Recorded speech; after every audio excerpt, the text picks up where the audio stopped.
Welcome to a new Night POV review. In front of us is the new Kia Sportage. This is the facelift of the 5th generation. We have the top trim GT Line. If I unlock the car, you're going to see the headlights come on. So we're going to check the performance of these outside the city. Now inside is the 1.6 T-GDi. It's the 4-cylinder turbo petrol producing 180 horsepower linked to 7-speed automatic. This is also the top spec with the 4-wheel drive. We're sitting on a 19-inch alloys. The suspension is not soft as, for example, French cars. You can feel it's a 19-inch, but it's decent. It's not too harsh. Now, if I unlock the car once again, you can see the rear taillights also do a little like a dance. Now, if I open the power tailgate, I'm going to hold the key fob button. Now you just hold it and release, it opens. But if you want to close it, you need to keep holding it all the way until it closes, which is not practical. You should use the button on the top. So just a quick show here. I have a newer camera with a bigger sensor, so you should be able to see much better now. And there's also street lights. Now also, if I leave and the car locks, if I approach it, the mirrors unfold, but the car is actually not unlocked. You have to press the button. So that's some of the things I figured out. I'm gonna keep the key in my pocket for the rest, and just gonna jump inside. We have the easy entry. Gonna buckle up, and let's start the car. So the petrol is nice, not too loud. It's a little bit loud on the start, and then when it starts idling, it just quiets down a little bit. Now over here you can see we have the navigation, and I can switch here to music. So just back to the home. I have connected the Apple CarPlay, so it's going to this menu. Now here is also a pull down menu. I can turn off the display. I showed that in the night review. Let's just play some music here.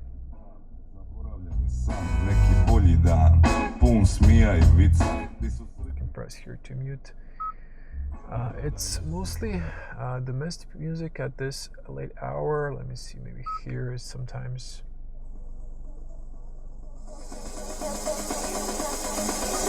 We were born to. Yeah, great sound system, great speakers, so very pleased. If I go to Apple CarPlay, for some reason it didn't switch to the night theme. If I go to Waze, it has a dark layout, but this is not dark, so I'm not going to use it. I'm just going to actually maybe stay on this or this. Honestly, I just prefer actually the home screen for some reason, maybe because of the dark layout here. Now if I engage the 4-wheel drive, there's a little symbol there. Also driving modes, here you can see the sport mode looks very nice and posh. You have here the snow mode, eco, and normal. Also ambient lights here I showed you in the night tour. Hopefully watch that as well. Here I'm just going to go back. Lights. Now you can put them on individual, or you can link them to the driving mode. And if we're in the sport mode, this goes red, and then if I go to snow, it's kind of purple. Eco would be this green, and normal would be this actually white color. Okay, so I'm just gonna leave it the way it is on those settings. And before we head out, just a little info. For the consumption, it resets every drive. We're going to see how we're doing this drive. Since refueling, this car has in total 10 liters more or less, so it's thirsty. My lowest was around 6 liters to be specific. It dropped slightly under, but that's that. And we go to reverse, this goes red. If I press the P goes red. Cameras, I can just also use this one. Excellent resolution, beautiful 3D avatar. You can see the rear and front, so it looks really amazing. So great. Let's put it to drive and head out.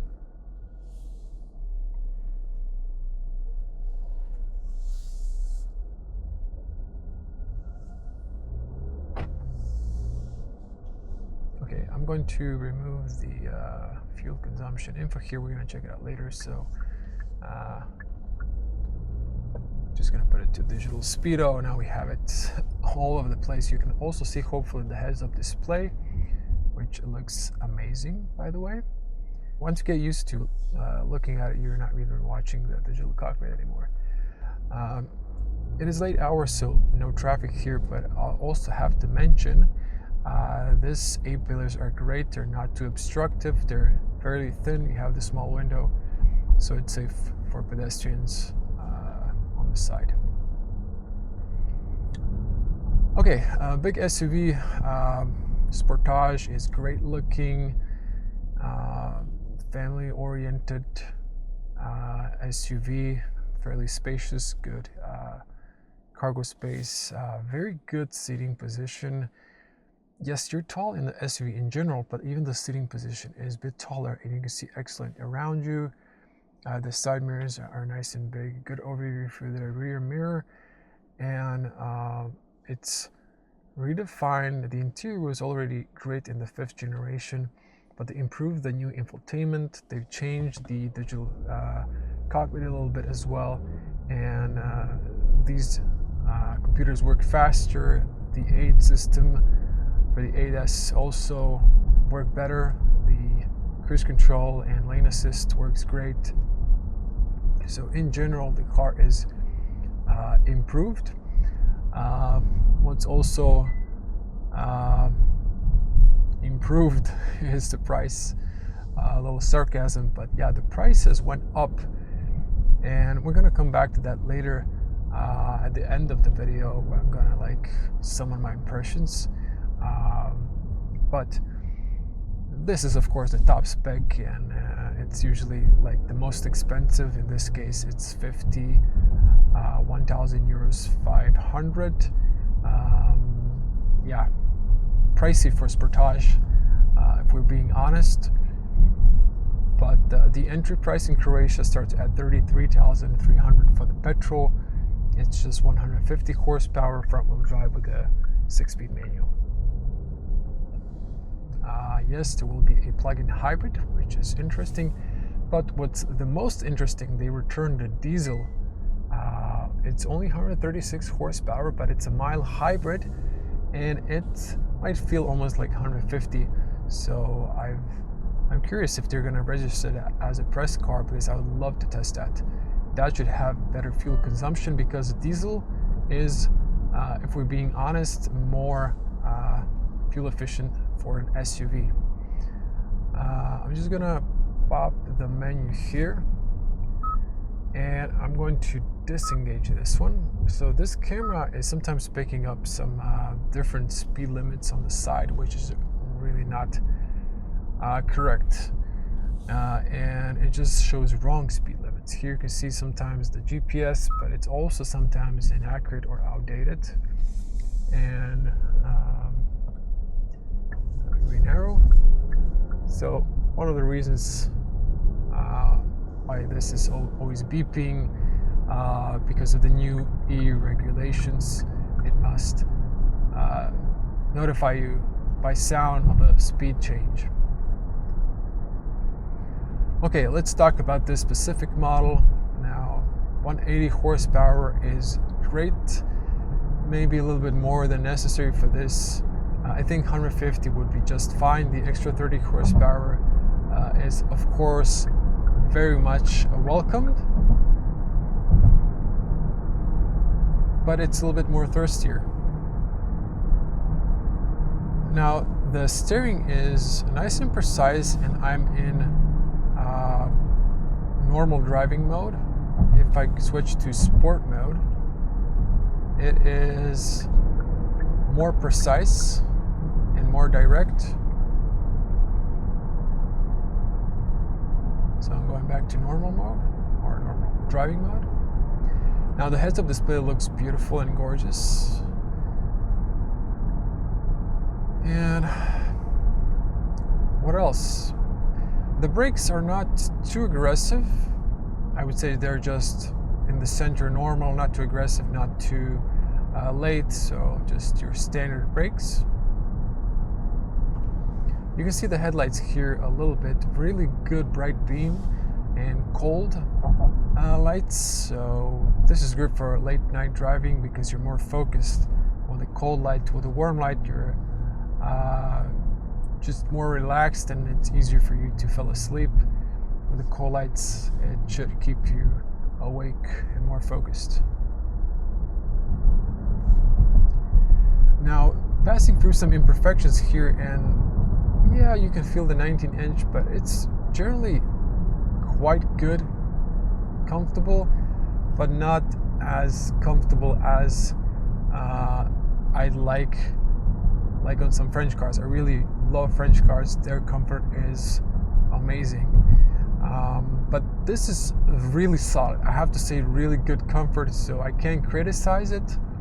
But there's just like a little difference in some of these patchings here. You can definitely feel them on the 19-inch. If you went for the 18 or 17-inch, you will feel less of that and you will have more comfort, and I think this car will really shine in that case. All-wheel drive, do you really need an all-wheel drive? No, the reality is you don't. If you don't live in a mountain area and you have to drive a steep uphill every day, you really don't need the all-wheel drive. Or if it's not like unpaved road, again uphill, you don't really need it. Front-wheel drive is more than fine. I would personally go for the automatic. Some people like the manual, but also 150 horsepower would be enough. You can go for the 180, and I think the plug-in hybrid is almost 220 with the electric motor, but we just saw it's going to come. It's not officially here yet. So this plastic area around the camera and a light center is just huge bezel. I can't see the traffic light you might see because the camera is slightly lower than my eyes. But yeah.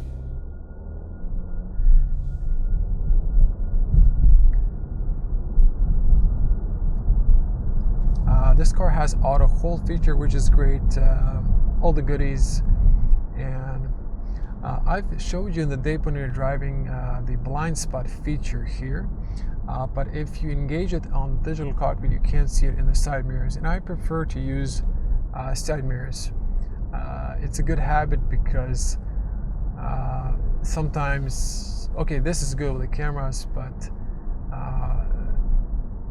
just generally I like to use the mirrors. Just let's call it that way, especially if you change vehicles and every vehicle doesn't have the blind spot. I don't want to get used to this, but the mirrors. This is a very stable car in the bends. There's not too much leaning. It's much improved. The handling is great, really, and just feels very good. Now let me just here switch to, actually wait, to this one.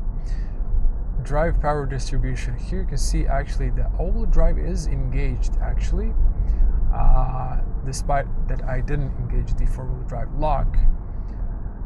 If I engage it, I don't see actually any difference. I do see the car is sometimes when I'm accelerating adding more power to the front wheel drive, maybe when you lock it, and if you're on off-road, it will act differently. So I'm not just going to watch here what happens, but if you buy the car, you can just pay attention to that. Tire pressure, so let's just check the fuel consumption real quick here before the highway. As you can see, it's 8.8. It's maybe slightly dropping, but I'm going to hit this manhole. very comfortable. I'm not gonna hit this one. This one has really sinked in. I don't want to damage the car. This one was a bit deeper, but good suspension, good suspension. I don't think our fuel consumption is going to be very efficient in this drive.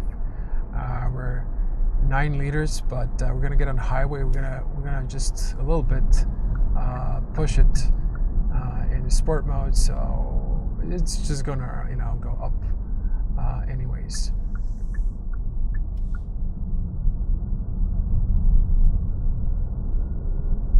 Since I actually sped up in the day review in the sport mode, I'm just gonna speed up in the normal, and I'm gonna just show you like 100 to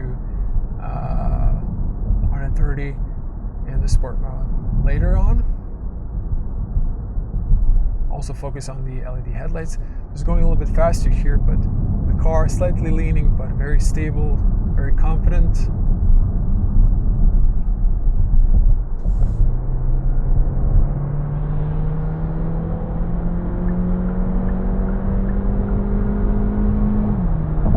Still speeding up very nicely, pulling.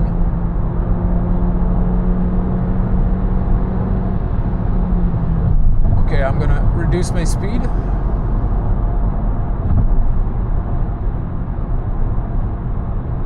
$130.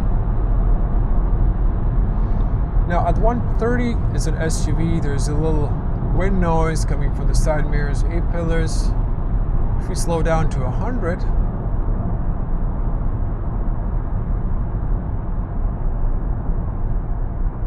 it's not that loud. Now, headlights are amazing. So, this is a rough asphalt and then a patch of smooth and rough. So there's a little tire noise, but at 100 kilometers per hour, it's quite good. Soundproof. Just gonna press it here a little bit.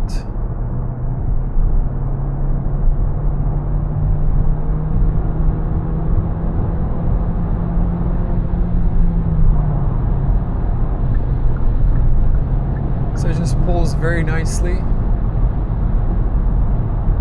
So 180 horsepower is really great equipped for this car. If you want just the pure petrol. Yeah, the Eco feels numb, like it has less horsepower.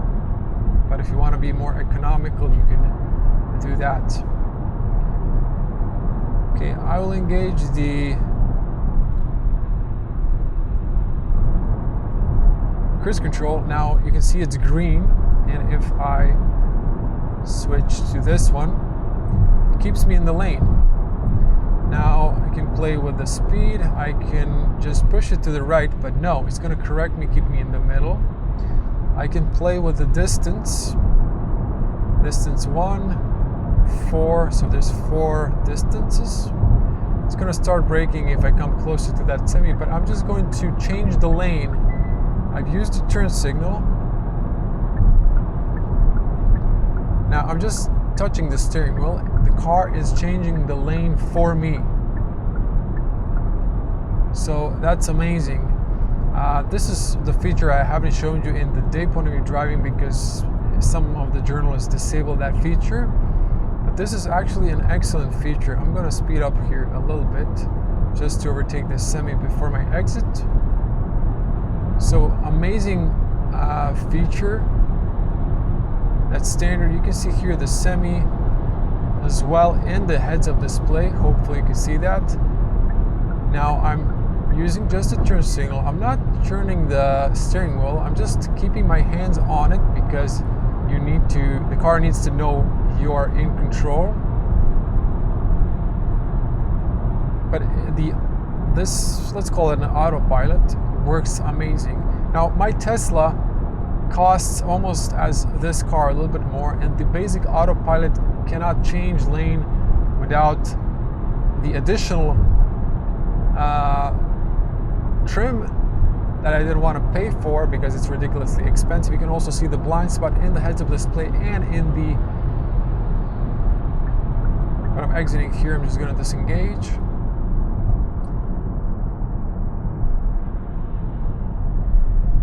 my car cannot do it without intervention or my input with the steering wheel, even if I bought the advanced autopilot, which I didn't want to pay for because it's like a few thousand euros option. But this is standard in this top trim, and it works really great. Honestly, you can see even the car is now following the bends. It's trying to keep you in the lane, so it works amazing. See, it's just turning by itself. Now it will remind you after like 10 seconds to hold on the steering wheel, but it works great. Now I can reduce the speed here to 80, okay, 90, because we have the tolerance.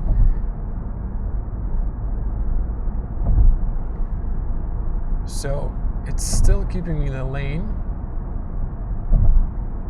and it just works. It works great. So really blown away. Let me just see. Okay, I like this animation. Let me just no, not that. Sorry.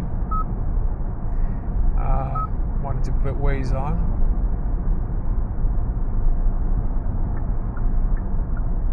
This time I have changed the lane. I'm just switching to the middle lane.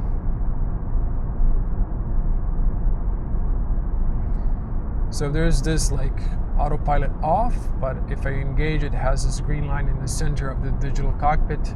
So it's gonna keep you in the center.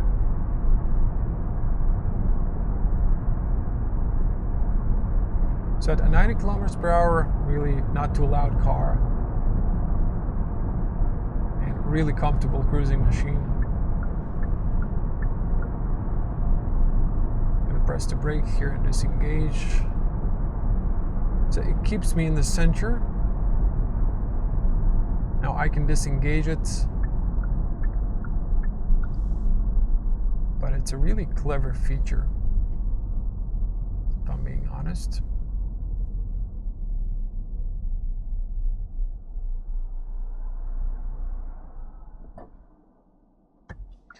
So one of the things I like about the auto hold, you press the brake and it's good. For example, in some cars, some French cars I had on test, it just makes a when the brakes, just this terrible sound. This, it does make a little sound when it releases the brake, which is normal, but there isn't that squeakiness. It just feels good when you apply it. Okay, honestly, I haven't checked 0 to 100 time, but I will try to engage it for you. So it reminds you if you are crossing the lane marking. So just once again, deliberately, see, it's vibrating also the steering wheel to let you know that you are unintentionally maybe going through the marking. Car, street with no street lights. There is this new house for the ramp and the ramp, so maybe in the future we won't be able to use this anymore, but I'm gonna use it as long as I can. You can see here the long beam. I'm not gonna go all the way to the end, but if I turn the steering wheel, there's no cornering fog lights, unfortunately. This is the long beam. I can see all the way to the end, nice and bright and tall, so works excellent. If I go to reverse, the reverse camera is freaking amazing, and if I go to 3D view, it's even better. You can see that, so maybe this is still better. I do like to use the mirrors as well, because you can see always better in the mirrors, but you can always combine both. And really pleased. So the Sportage is just, Kia has stepped up their game in the pre-facelift, and the facelift is just like fine-tuning small details making the car perfect. Okay, full stop. We're gonna launch it to 0 to 100 and test the brakes. So floor it and release.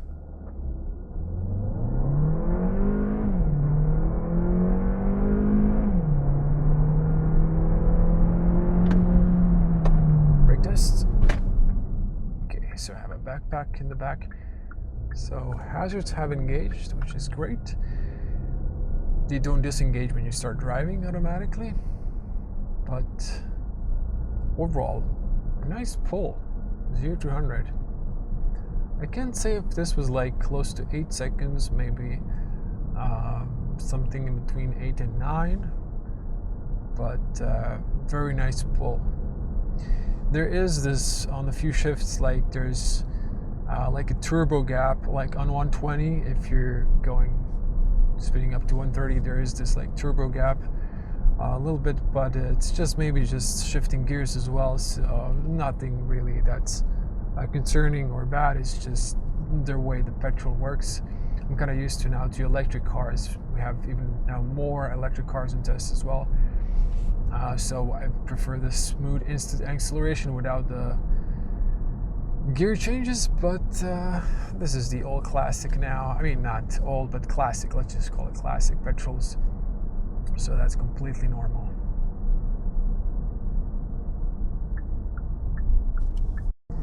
Okay, to wrap it up, I've went back to the fuel consumption. It's starting to drop a little bit now to 8 liters, but I told you if you're driving open road, my best was 6. Now, to try to wrap up the video, new Kia Sportage. It's improved, definitely. The price increase, you won't go for the top trim, maybe. If it's not a lease, if you're buying for cash. In that case, I would say maybe shortlist the car. 150 horsepower should be more than enough. If you go for the lower alloys or the wheel dimension, you should have more comfortable ride. This car will be perfect. I would personally go for the automatic, especially if you're doing a lot of city driving. But if you prefer the manual, it's even better. 33,000 euros used to maybe buy you the middle trim, or maybe now the Sport line, excuse me, the GT line. But what can I say? It's inflation. It sucks, and the cars are generally more expensive than it used to be. But the Sportage is trying to justify that with this new technology. This what I call an autopilot feature really works amazing if you're doing also a lot of traveling or cruising. This is a great feature. It's going to just make your long drives easier. Of course, always pay attention to step in. Wow, why is there trash here? I mean, I do apologize. I mean, they clean the garage, but like, why do people throw trash? I can't understand that. It has nothing to do with nations, or it's just certain individuals who just don't have manners and uprising. Okay, let's park here. Okay, now reverse cameras. Yeah, the reverse cameras, or the cameras in general here, are great. I really love. So again, Kia has improved a lot. I think it's worth it. But again, shortlist if you're on a limited budget. Even the base Sportage is going to be an amazing car, great looking, and very well equipped. Personally, I don't think you need 180 horsepower. If you have the buck for it, it's the best. You definitely do not need the all-wheel drive. I've said the case is when you actually need it. And I'm thinking in Croatia the diesel is going to be the top seller still, at least for the private customers. For the companies, it might be the petrol. 150 horsepower, Plug-in hybrid would be also interesting from Kia. I haven't tested one actually, but that's that. I'm gonna wrap it here. Thanks for watching. The interior also looks very nice, and you have this nice fast refresh rate. If you are new to the channel, welcome. If you want to see more content, do subscribe, click the bell to get notified when I upload more videos. Do check the detailed day review and night tour of this car, and if you already haven't, check out the day point of view driving with no comments, where you can hear the car's engine, soundproof, and so on without me commenting anything. So that's that. Thank you for watching. Before I end the video, I will just do a walk around in the garage and unlock the car one more time so you can see how it looks. I really wish they've added the cold lights for the license plate illumination. That would really make it perfect from factory, but it looks still very good, and I love the new design of the headlights and taillights. They really do look great. The GT line bumpers are great looking. If you go for the lower trim, it's a bit different, still great looking. But I honestly, for the very end, prefer the GT line because you don't have chrome. I think there's too much chrome on the standard trims. For this one, it's just perfect. See you in the next one. Bye.